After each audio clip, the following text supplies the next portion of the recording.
Hi guys, what's going on, and welcome back to an episode of Conqueror's Blade. So today I kind of wanted to take a little bit of a look at endgame armour, or kind of what everyone should broadly be aiming towards for their sort of endgame sets. So it's going to be a little bit of a crafting guide, but just a little bit talking about kind of what I've been up to recently, because traditionally I've been kind of slow with my sorting out my armour. I just tend to have been reconditioning it, and never really made an active drive to try and get super more high tier stuff. But I don't know, it just sort of came over me. I decided I wanted some legendary stuff, so I just put a lot of silver and time into it, and I've just been crafting a fair bit of stuff. So I kind of just wanted to talk through a bit of the process and some of the pros and cons that I've kind of found on the way. So the equipment setup I've got at the moment, obviously you've probably seen it from time to time on previous videos where occasionally I've popped into this screen or on live streams and stuff. So I've been recrafting a lot of stuff. Managed to get 2 legendary drops so far. Both of them not too bad. So obviously the gloves plus health, it's obviously not a bad thing, plus 575, it's actually a fairly decent amount.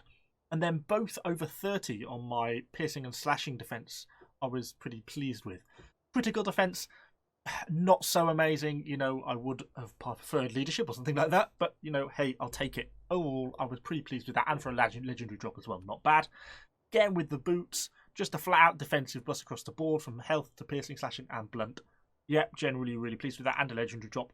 Was really starting to get my overall stats up, and it's kind of reflected now in the fact that my piercing is now over 1100 when it was only just over 1000 before.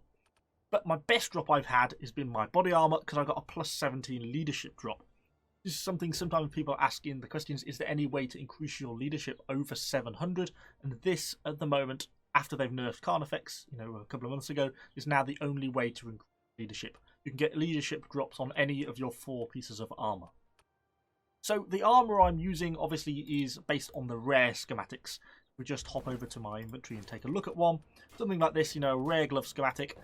Something like this is what's going to form the basis of your endgame armor. And it doesn't matter whether you're a heavy armor user, a medium armor user, or a light armor user, you use the same schematic, and it's going to be Guardsman, Carnifex, or Rogue. And that's really what you're going to be aiming for. There is a higher tier armor, if we just quickly pop over to the Smith. Interact, if it will let me interact. Then if we just pop over, say, to the Curious, you'll see you've got the 3, what I'm effectively calling the main endgame armors. And then there's 1 tier higher, which basically gives set bonuses for your specific character. For example, this is the one for the longsword, the one for the maul at the bottom.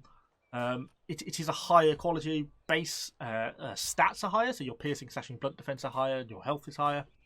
But the schematics for this are exceedingly rare and exceedingly expensive. We got given one in the Season 3 Battle Pass, but if you want to buy one off the market, you're talking sort of 500,000 to 1 million silver per piece, and you're going to need 4 to get a set of armour.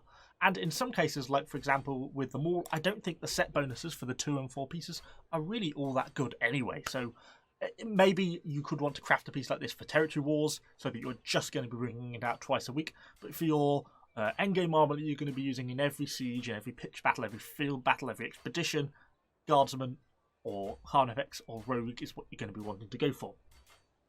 So then it's kind of becomes a case of, do you craft new every time, or do you recondition? And then do you do bound or unbound? So I've touched briefly on another video, reconditioning, and that's kind of what I've traditionally been doing. Every time a piece starts to get worn out, I think all these are going to be in quite good condition. But say, for example, these gloves, they're down to 138. Say if they were down to 20 or something, getting worn out, I would take them off, head over, and just recondition them like so. And when you do that, you basically get an option. You know, you'll get your base. You could keep your original, and it will also craft a new one. And so you have the option to keep your original and it just reconditions it back to full endurance, or you can grab the new one if it's, say, got better stats. And that's great for when you get legendary drops like this, because odds are I'm not going to get a better drop than those gloves, so I'm going to want to keep them. So thankfully it lets me recondition them and keep that item basically forever. Unless I happen to get a better drop, if I got really lucky and got better than that, but that's not likely to happen.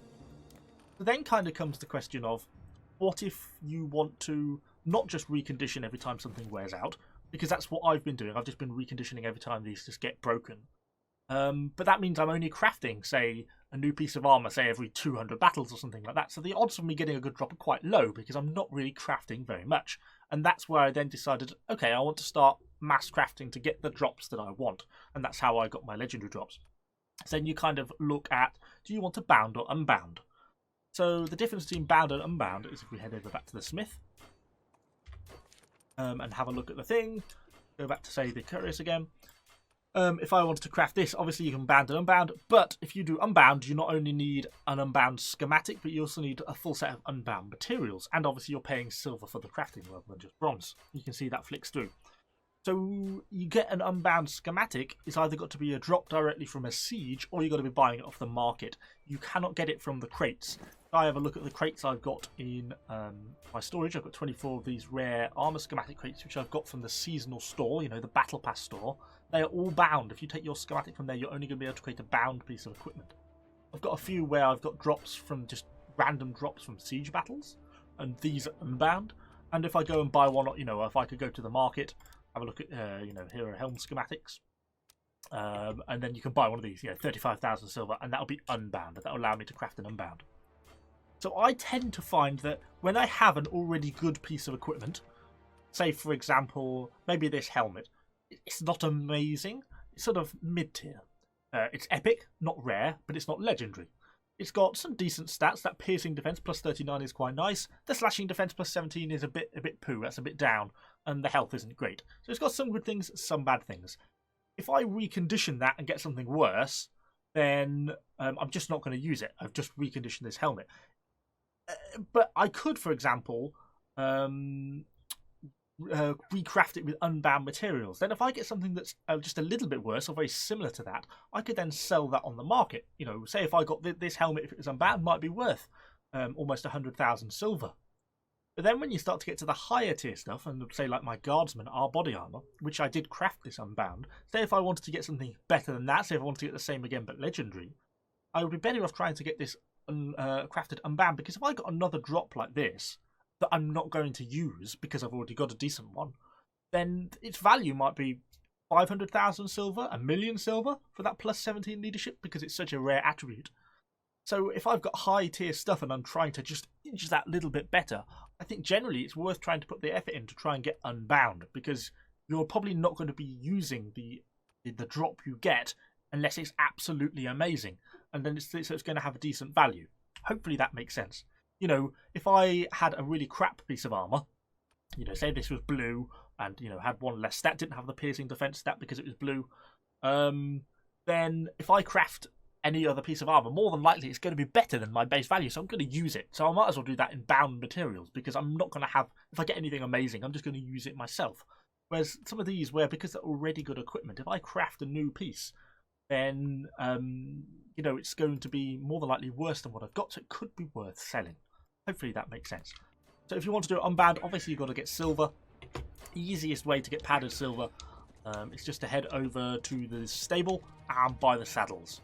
And you can have the option to buy them in bound or unbound materials. So say if we go to the wholesaler, barding attack, 500 bronze, but we could have the option to not spend bronze coins first, and we can buy it in silver instead. Yep, there we go. And you see now that is unbound. If we buy it with bronze, then that's bound. You see the difference? And that is reflected in the salvaging. We go back over to the blacksmith now and salvage that. The unbound one will salvage into unbound materials, hopefully unbound silver powder, and the bound one will salvage into bound silver powder. Throw them both in. See what we get. We might get lucky, we might not. We did unbound silver powder, and that one was a bound one. So you see it's added on to the two separately, my two separate piles. That's what you get when I say the benefit of doing unbound stuff. But obviously it also means you need that unbound schematic, you need the unbound materials to do it. So hopefully that kind of makes sense. I feel like I've waffled significantly in this video, but I'm trying to explain that this is kind of the armor you want to be aiming for long term. It should be maintainable. Once you don't have to throw loads of money at it, you know, to get all this. You can just do what I was doing originally, which was just reconditioning as time goes on. You should, with the stuff you get from the seasonal store, if we don't find them, oops, gone too far. We've got 10 of these rare armor schematic crates. should realistically be able to afford, between this, the padded silver, and stuff you get from sieges, to maintain a set of rare armor. You know, you should be able to maintain a guardsman set, a mechanic set, or a rogue set. Shouldn't be too difficult to achieve. So, yeah, this is really what you're going to be wanting to aim for. I certainly need to be getting a better maul, though. This is kind of where I'm falling down a little bit. But anyway, hopefully that's been vaguely interesting. If it has, do let me know what you think in the comments down below. Any questions about this crafting, do let me know in the comments. I'll do my best to answer them. And yeah, hopefully you've enjoyed it. Thanks for watching, guys, and I shall see you all in the next video.